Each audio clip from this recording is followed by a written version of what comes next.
jump right into the word. Are you ready? Week 3, Sunday school stories. So this week, if you got the invite late last night, I'm so sorry, I was a bit out of it. So by I think close to 10 o'clock, I recognized, oh my word, ek het het nooit uitgestuur nie, so I just sent it out. You would know that this morning we are going to be looking at the prodigal son, right? And it's an amazing story. But by the way, we've had 2 amazing weeks so far. Can you help me out to that? First week we had a look at a guy that got so spiritually blind that he argued with a donkey, right?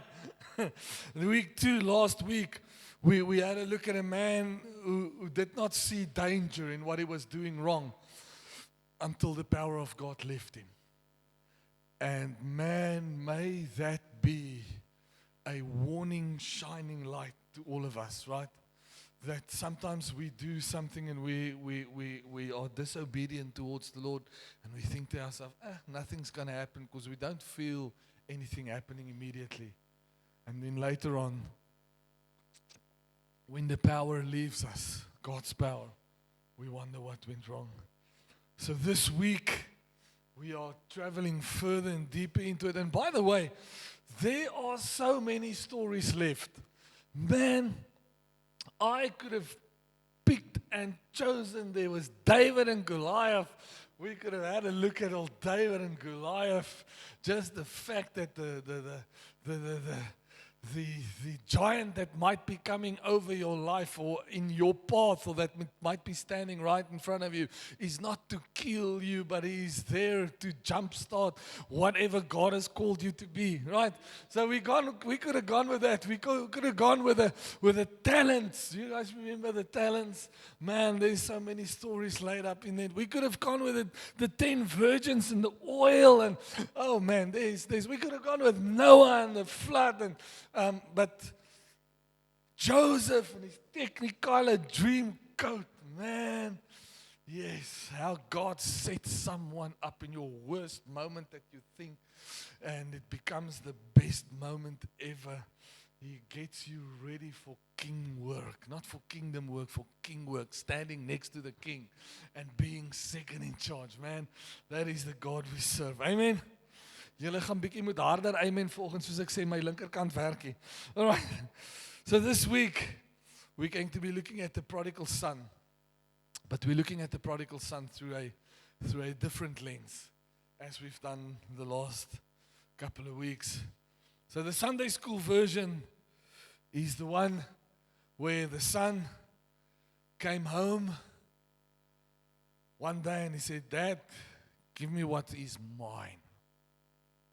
Not what is yours while you're still alive. Give me what is mine." And he went to a faraway land, and he came home because his heart was full of repentance. And repentance brings us back to the heart of the Father. Amen. And that version is an amazing version. Don't forget about that version. And don't say, you know what, my pastor gave me a new version of the prodigal son. No, I'm giving you a second look at it, right?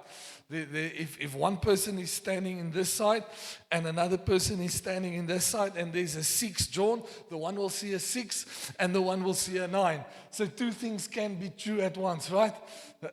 Exactly the same thing here. Okay, so the biblical or the Sunday school version of the prodigal son is bad decisions, wasted money, selfish choices.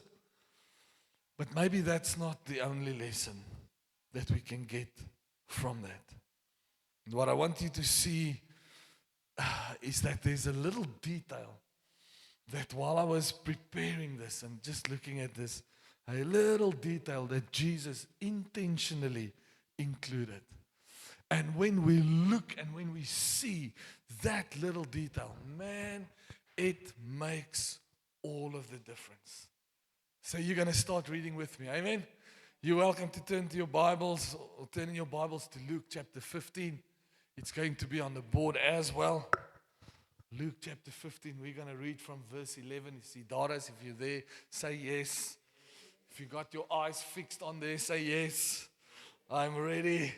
We can get into the word. Okay, all right. Here we go, verse 11. So Jesus continued. What Jesus was doing here, and we spoke off, or I preached on the lost coin a couple of months ago, right? So Jesus was speaking about three lost things.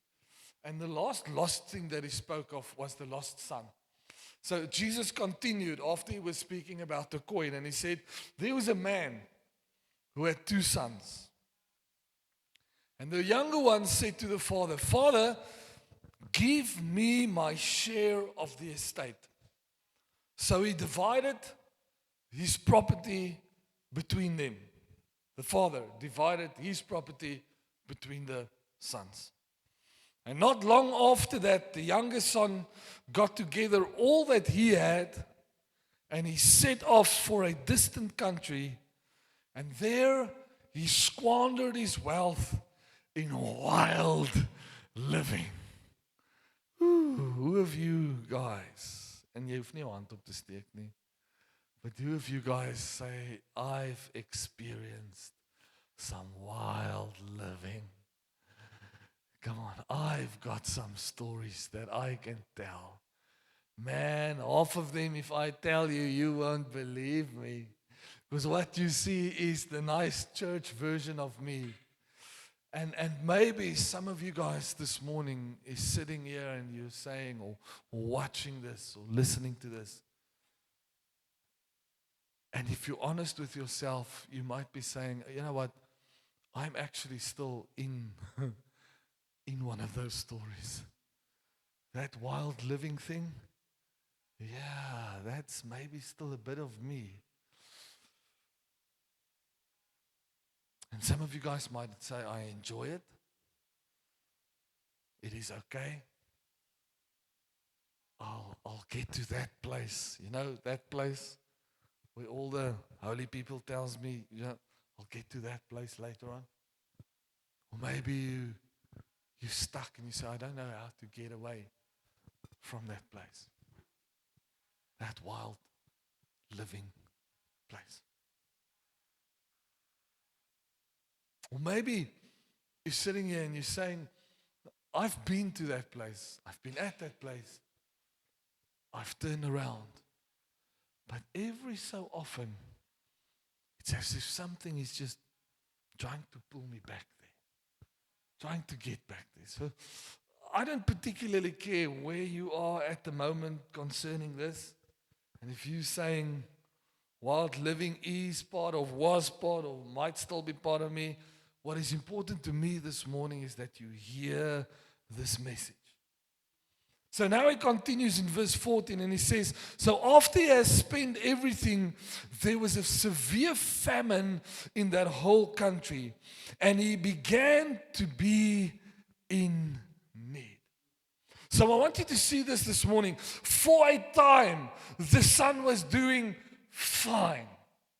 There was a time when he was still, even after everything was divided, still in his father's house, and everything was fine.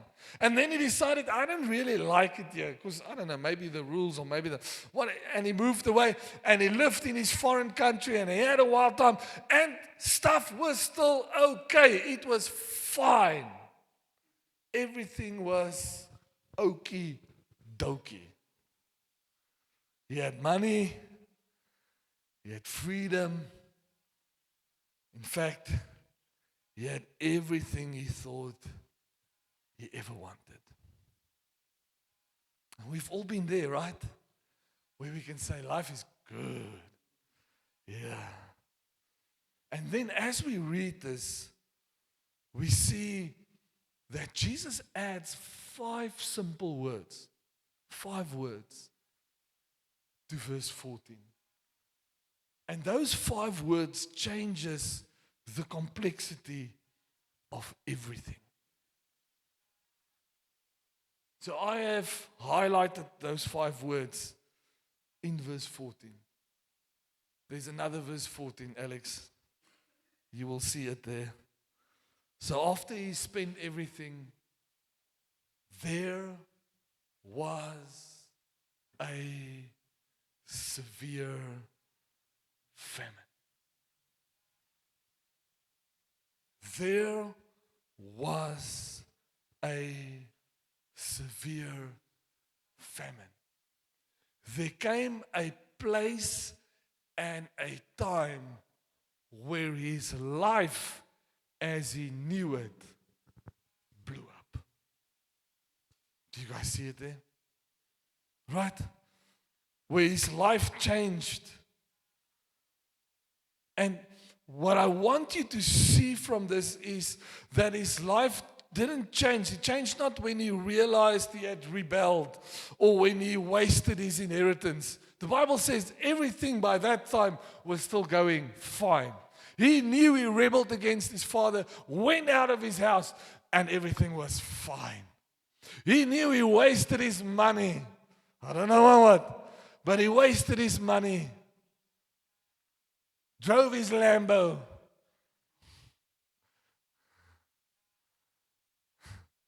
I don't know, maybe he was more the restaurant guy, or I don't know. Whatever the case might be. And everything was still fine. Everything was fine until something happened. You know what changed? The Bible says he became hungry. He became hungry. You see, what I've come to realize in my life also is that I'm not much different from this guy. I will be the guy that can do a lot of dumb things, pay my stupid tax, and I won't recognize it until it is forced to a point. Until it's forced to a point. When I chat to couples, what we normally try to do is we try to bring their situation to attention. Because everything he brings to attention gets attention. Right? And the door to fulfillment, or a door to the other side where it's better, is past attention. So we try to get to attention. And in life, God does exactly the same. He brings your life to a point of tension. To a place where if all else was okay, everything would have been fine. How many of you have noticed, and be honest with me, how many of you have noticed how rarely things change when everything goes well? Come on. I know very, very few people that will tell me, Unico, Pastor Jay, my life was going so well. And in that going so wellness, I mean, there are the other sides of the bell curve. It does happen. And if that is yours, man, stick with that. Stick with that testimony. I don't want to take anything away from you. But I haven't met that man yet. That said, man, it was so well in my life. And because it was so well, I just recognized in all of that wellness, man, I need Jesus. I need him to come and not save me because I'm well. I need him to come and not heal me because I'm well. I need him just to be like the deity that hovers around me so that I can be holy enough because I'm well. You know what happens in most of our lives? We start to search for God and for our purpose in Him when things don't go well. When we are forced to make decisions we don't want to make. When we get to a place like this young man, where we've taken everything, squandered everything, lived wild, and And then all of a sudden, everything around us dried up. And we became hungry. We started to search for something that this world can't give us. We started to, maybe in your life, search for an answer that a doctor can't give you. Maybe it's not physical hunger. Maybe it's an emotional pain that runs so deep in your heart. And you've spoken to everyone, but you don't know how to take it to the Lord. So He brought it to a head. Maybe it's a relationship that just doesn't want to work and doesn't want to work. And man, you've tried everything. Maybe in your case it is physical hunger. You said, God, I can't. I don't know what to do tomorrow. Pastor Jay, it's easy for you to say, trust the Lord. It is not so easy wanneer jy jou kas oopmaak en daar's nie eens 'n kokkerot daar binne nie. Because cockroaches need food. So if they've decided to move out, then you must know you got a problem.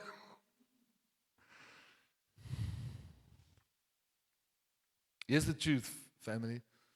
As humans, we change when we are forced to. When something stops working. When the thing that usually satisfied us suddenly doesn't satisfy us. When the tension in the house becomes so unbearable that you cannot survive in there. Then, when we cannot continue,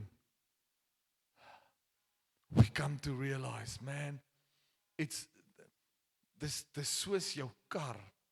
You're driving in your vehicle and you feel, and you look out, you see, tires flat a little bit. So, okay, now, somewhere there, if you don't pay attention to it, it gets to a point where it is so flat that you cannot continue going.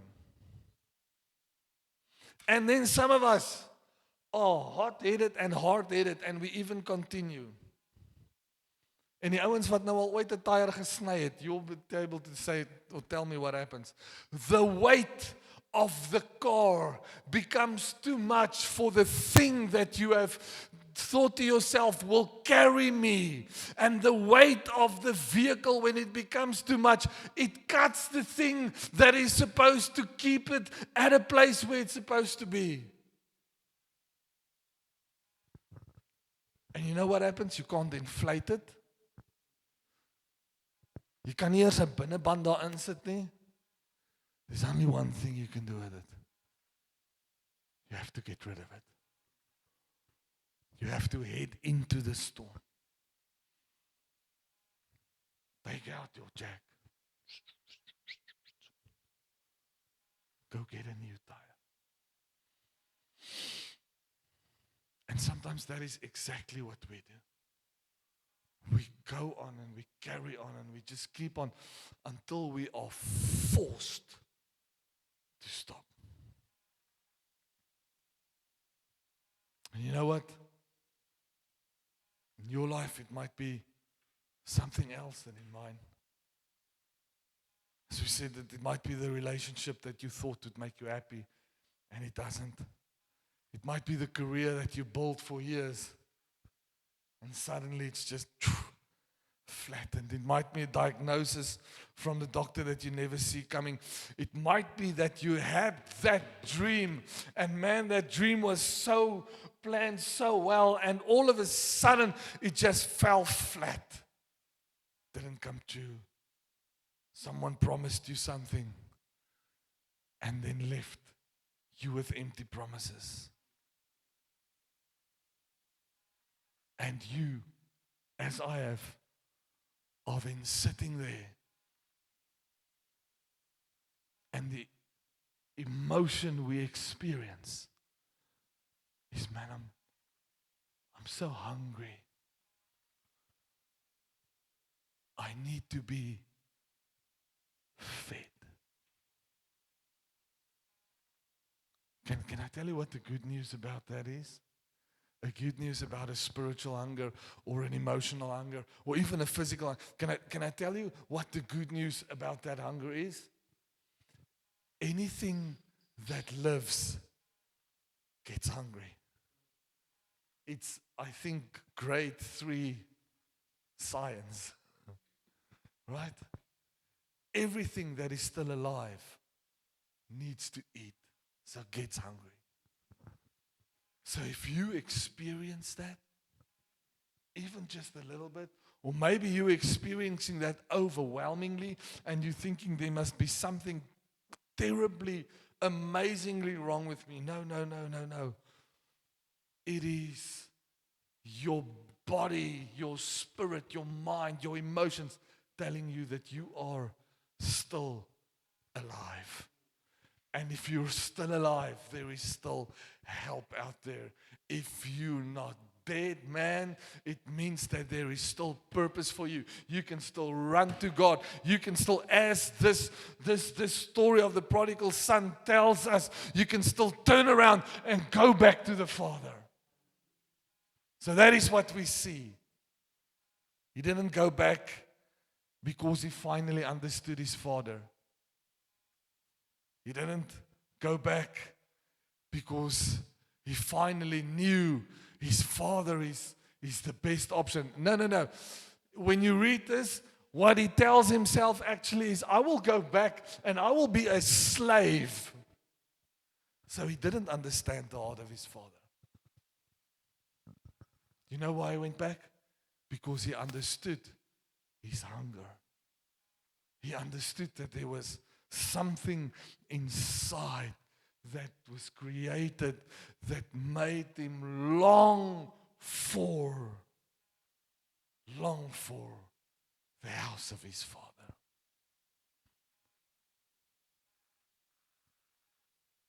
You see, the famine didn't create the son's need for his father. What the famine did, it revealed a need that had been there all along. A need that was filled with the money he had. A need that was filled with the food that he could buy because he used his inheritance. And it was only when that was stripped away that he actually understood what this need was. So here's our sermon statement for this week. Every week I've given you one. Here's our sermon statement for this week. Write it down.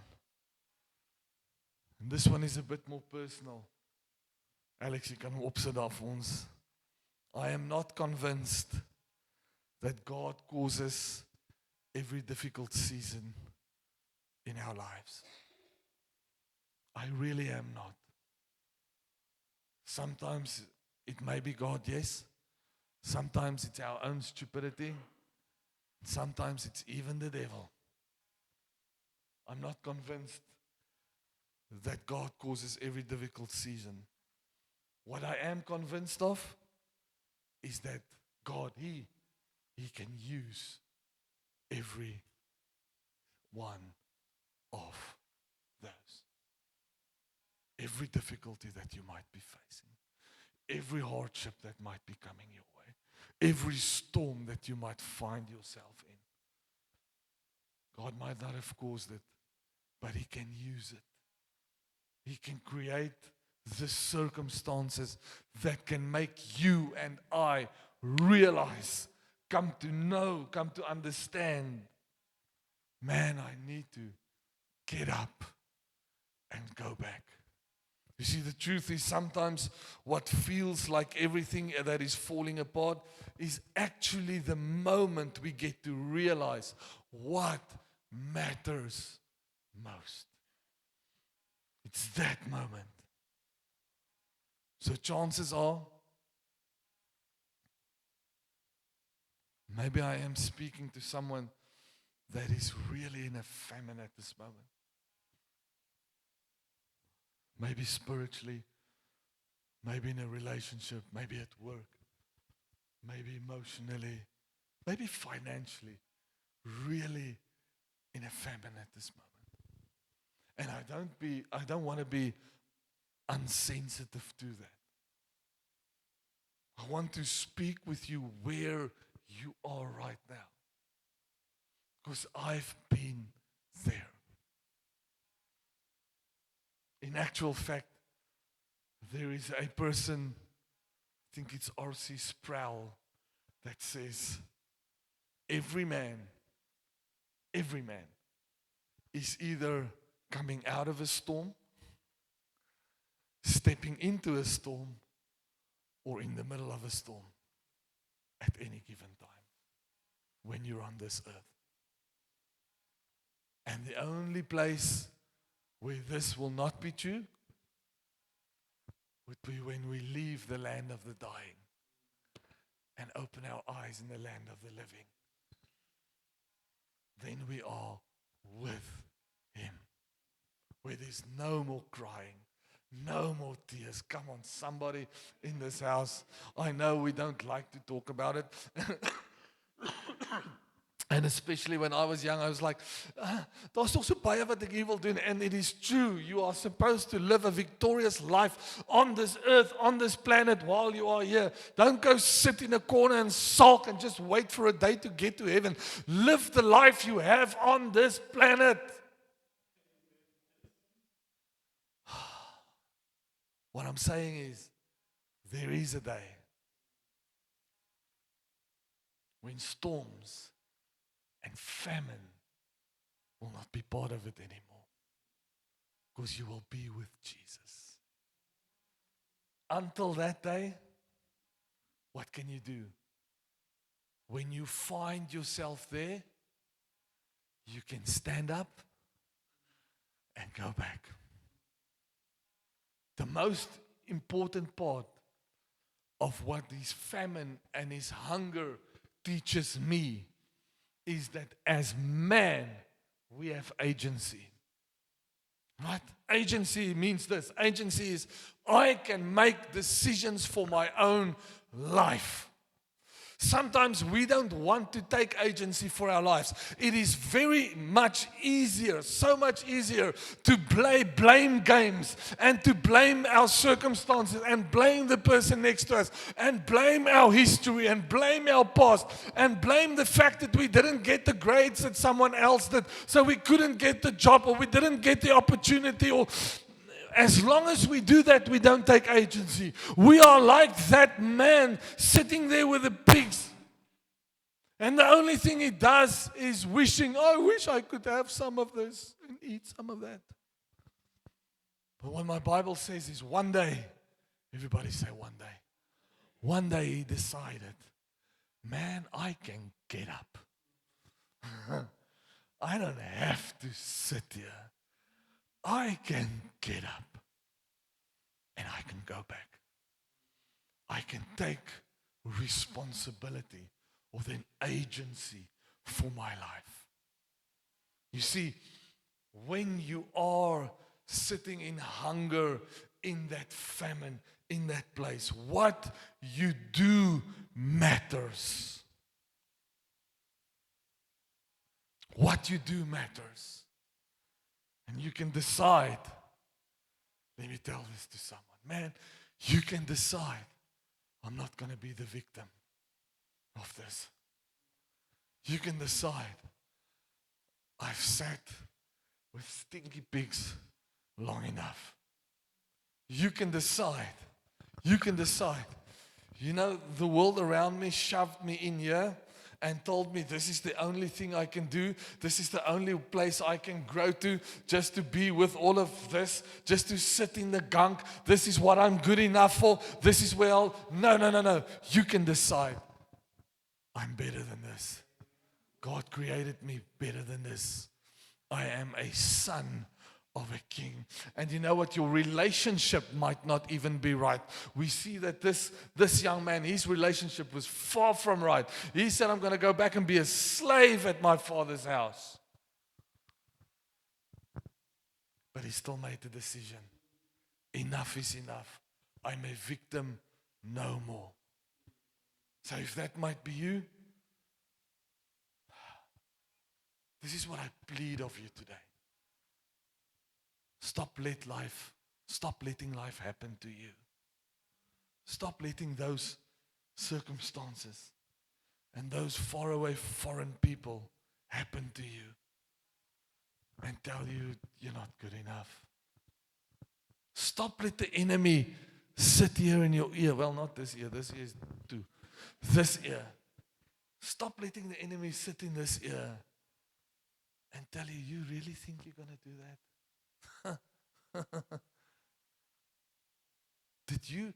Did you see what you did yesterday? Did you see that last week you didn't even pray for an hour in an entire week, and now you want to come and go, help me out here?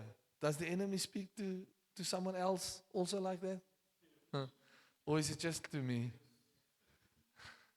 Is he just telling me I'm not good enough? Yeah. Stop allowing life to happen to you.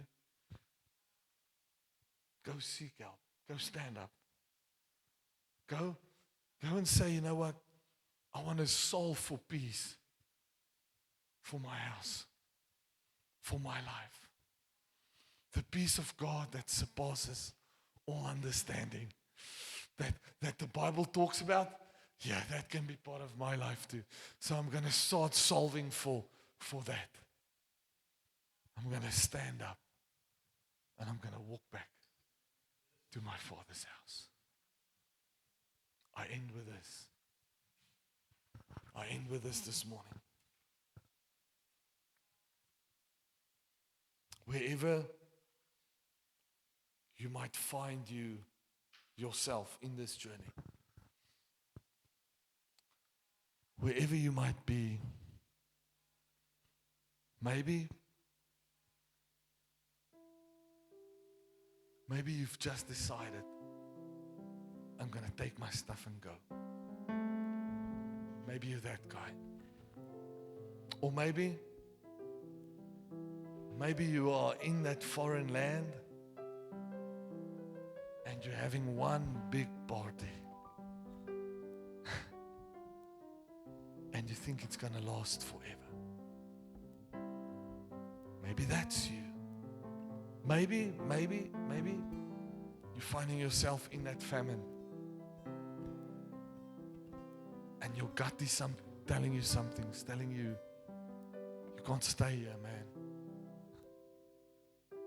If you stay here, it's going to be tough. Maybe you one step further and you also decided, well, then I'm going to make my own plans. And I'm going to have a look here in the gunk, what I can do. And you're listening to the wrong people, giving you the wrong advice, and you end up feeding their pigs, sitting in the stink, because that's the worth they put on you. And by the way, all of the situations I'm saying now, it might be about work, but it's 99% not about work. It's about the way that you think of and see yourself, right? Right? Maybe you've allowed people to speak worthlessness over you, and you're sitting in that worthlessness, thinking, I'm just good enough to feed someone's pigs. Or maybe today is the day I can call someone out of that place, even if it's just one person. Then I've done my job. I can call someone out of that place and say, hey, stand up. Stand up. But Pastor Jay, how do I do that? How do I stand up? How do I stand up? Let me give you an easy recipe. Easy in the sense that it's not difficult, but it might be the most difficult thing you're going to do in your entire life. Here we go. Number one, take responsibility for yourself. Take responsibility for who you are.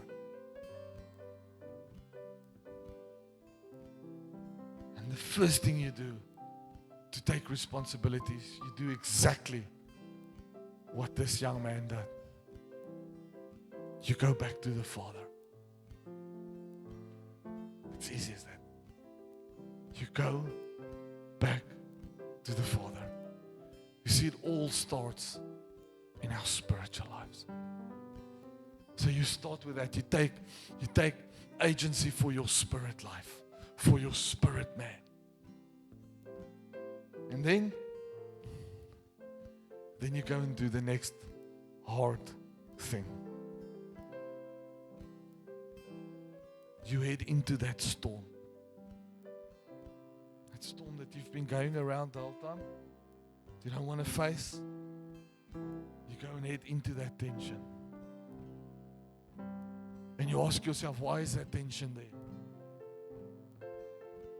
Is it because I'm not allowing boundaries in my life? Is it because of what other people told me? Is it because of my history or my past? Is it whatever that might be? You head into that tension, head into that storm, and sort that out. You do the next hard thing. And then you're going to experience something amazing. Amazing.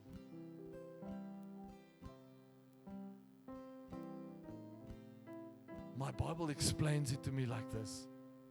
Whatever is good, whatever is noble, whatever is wonderful. This is the unique version, right?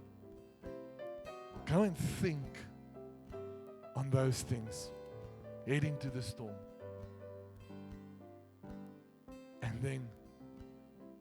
And the peace of God that surpasses all understanding. Because you see, that is what happened. Once you've gone through that into the eye of the storm, you sorted that out. You changed your thinking on that. You know what happens? A peace starts to rest on you that only you can understand, because it's from God. And you start to live out of that peace. And what might that look like, Pastor Jay? Let me paint you a picture. It's a peace where you no longer live according to how people around you want you to live. Man, that sounds good. It's a peace where you aren't ticked off or ticked on or a ticking time bomb when something happens to you, because you recognize it's not that. It's a peace that surpasses understanding, not a peace of understanding.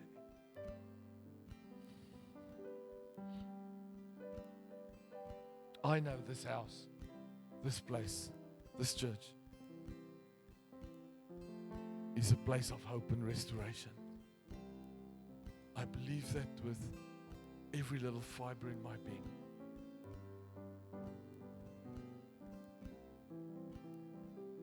So I almost want to challenge you this morning. Say, take agency and go and do the next hard thing. And it all starts with Jesus. Go back to the Father. Go back to the Father. Heavenly Father, I pray this morning that this message, Lord, will be and become so practical.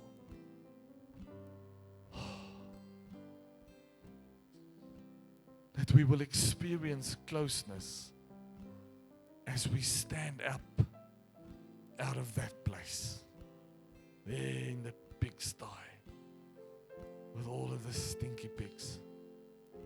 We stand up from there, and as we make our way back to you, and I pray this morning, Lord, every person that is maybe sitting in his house, or that's watching this, or that's listening to this, that say, that's it. Today I'm making my decision. Today is the day that I stand up and I'm going to go back to where my Father is. I pray, Lord, that you will build boldness and strength and character into that person. In Jesus' name. And that they will get to experience you. That they will see the fulfillment of even the way that you explained this to us in that parable. Where the Father will run down the street and will prepare a feast. And then I pray, Lord, that they will take stock of their lives and say, this is the next hard thing I need to do. I need to work through. I need to get to in order to be healthy, in order to be whole, in order for you to restore me. So I will do that. I will head into the storm. And I know with you by my side, man, I can do all things. And I know that when the enemy comes and tells me it's impossible, with you, Lord, everything is possible. Elke liewe dingetjie. So I can do it. And I will do it. That's my prayer. In the name of Christ Jesus. Amen. Thank you, Pastor Jay.